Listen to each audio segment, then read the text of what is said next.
of us was that this year and last year we were always in court. So it was difficult to do what we used to do, to visit all our communities. I mean, addressing them with real issues that they are facing with.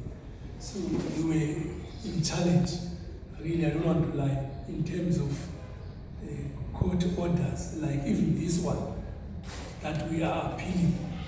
It also keeps us at home for a number of times. For instance, even now I'm coming from that community service work, 2 hours from 8 until 10. I was doing that community service, even Bongile behind you. So we're still in Tembela next to me.